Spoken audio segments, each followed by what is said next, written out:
We, for 21 years, ran outings. We ran a lot of them, 100 outings a month, right? Bowling, shopping, out to eat, volunteering at the parks, cooking classes, right? They looked like this: 6 people with disabilities, a staff from Starfire, and a volunteer from the community.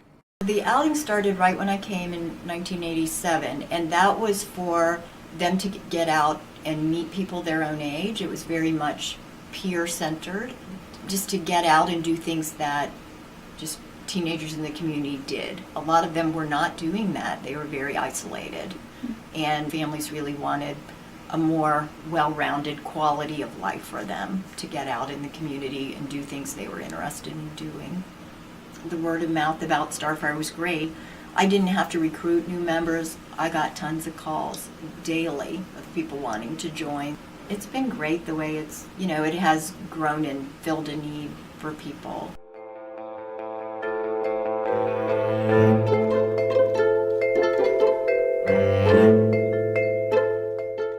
We really got interrupted by the questions that we've heard from parents.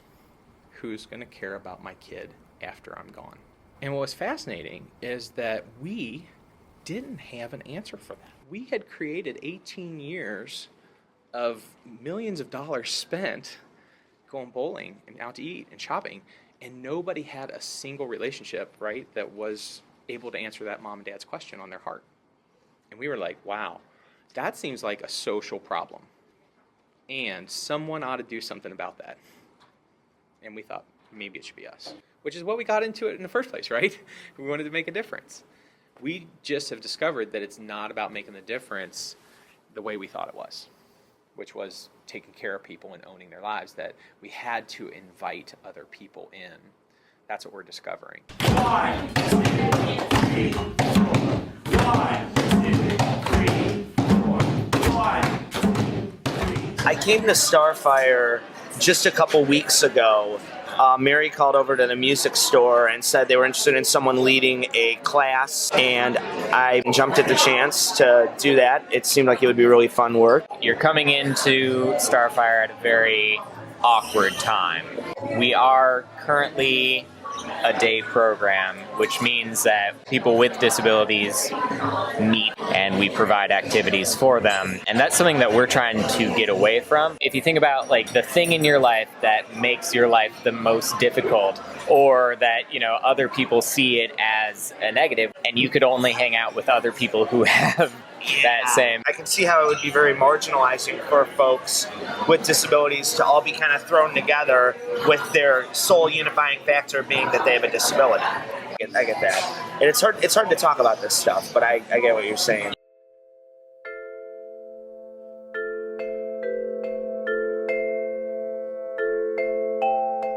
I can look back and be like, man, those were some good times. Those were fun. Like, there were definitely some things that we did, or places that we went, or a group of people that we took that were enjoyable, which is what I can say is the best of it. What we've realized through the years is that there's a lot of people, because of being a person with a disability, that they don't have a whole lot of people to reach out to or talk to or get through that rough time with. They are left pretty much to themselves. And, if they have a family, if they don't, if they only see people at a day program, do they have their phone numbers? Can they call them? Are they staff? There's the policy that states staff aren't allowed to get involved. Their lives overall have been pretty limiting to who they can meet and how they can be involved in each other's lives.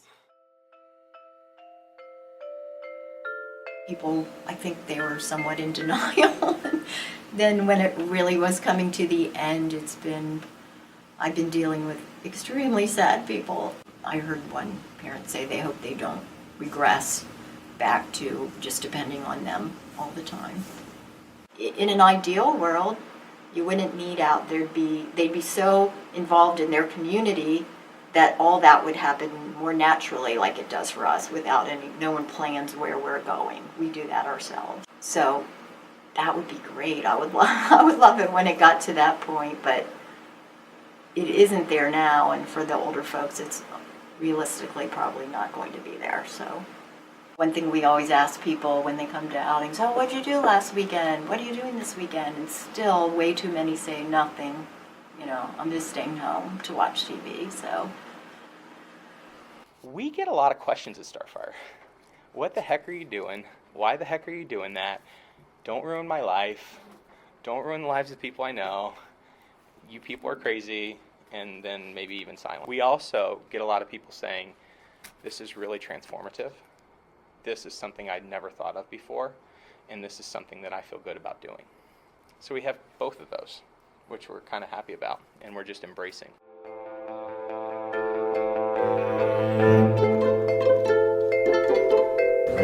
First for tonight. Just everybody coming and just feel connected with people. We talked about canoeing, rock climbing, all kinds of shit. all kinds of shit. That's exactly right. But I mean, yeah. Hopefully this can come legit. Such a natural society. It's a group of people who they create like relationships through that exploration of nature. Been backpacking at River Gorge, Yeah. canoeing with canoeing Scott and that. and Kayla. Yeah. We met a lot of people Yeah. through One of our people. that. It's different working with one-on-one, but than just being in the program. I think I like going to the day program, cause I get to like see everyone. Yeah, I think that for you, what it sounds like is that it's just not where you want it to be. Yeah, building process. Right. Joe, do you feel like you have a lot of friends? Where? Yeah, I feel like I have other friends. I think I do, but yeah. When Kira first came to Starfire, she used to eat lunch in the exact same place, right? Yeah. And she would talk to you if you talked to her, but if you didn't talk to her, she wouldn't say anything to you. She would just be chilling, right? I wasn't a social person, but now you can't get me to shut up. I miss Starfire sometimes. I say that sometimes to Kathy too. Like I miss doing some of the things, but I think I like doing things with Kathy better. We get to do what I'm interested in. I don't have to wait. Take turns. Any type of office work Lauren really enjoys doing. The repetitiveness of different things that she's had to do outside of here kind of bore her. So that's why it's always something different. Any task that I'm able to do, Lauren's able to assist with or be a part of. I like an Envelopes, stamping. Stamping. On Fridays, we volunteer I at. volunteer. Where do we volunteer? Exactly. Anything we can do to meet people, we enjoy doing. Both. Yep. I've been volunteering at Vineyard Westside Food Pantry with Kim and Gary.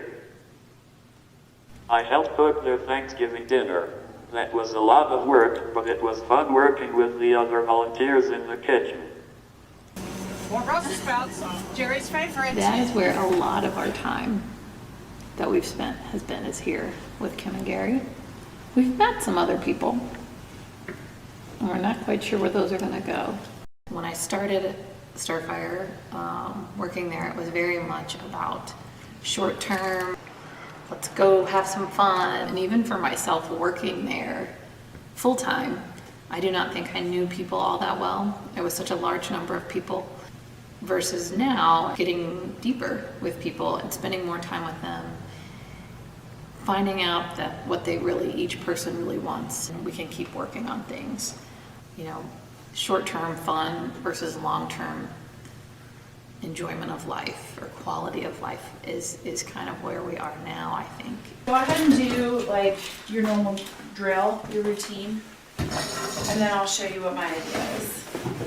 Hey, Allie.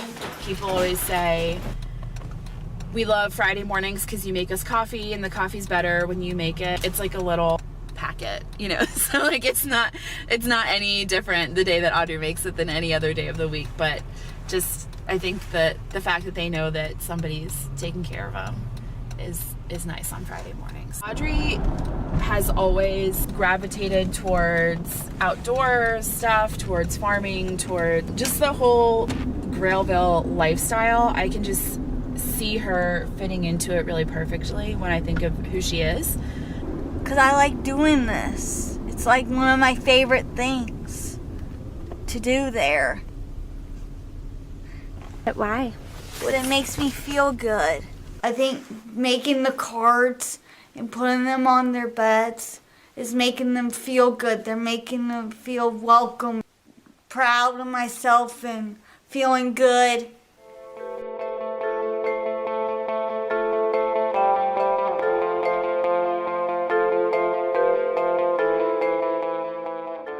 But the real challenge will be convincing the community to take a step up and get out of their comfort zone. With citizens and bringing citizens in and people from the community, their whole problem is mostly just they're almost oblivious. For years, Starfire said, hey, don't worry about it. Hey, if you citizens just give us money, we'll take care of this problem for you. And everything will be fine. And look, isn't everything fine? And what wasn't being said was, it's not fine. That people with disabilities are actually saying, whoa, hey, this isn't cool. And families are saying, whoa, hey, this isn't cool. They don't even know it because they're just so dependent on us as a system. And they were coming to us and we were like, come on, drop your kid off. Everything will be fine. Oh, come to us. We'll go bowling. We'll go out to eat. Everybody was happy, right? But happiness didn't equate to meaning, true safety, being known, having a life that matters, right? So we kind of were like creating our own problem. And then we created this dependency on us. Whereas now we're saying to the community, hey, whoa, we're not the end point. You're the end point. We have to be the connector to you. So if all of us in the system could think of ourselves as connectors and parents could think of ourselves as connectors, then we could maybe get this big giant network built for people together.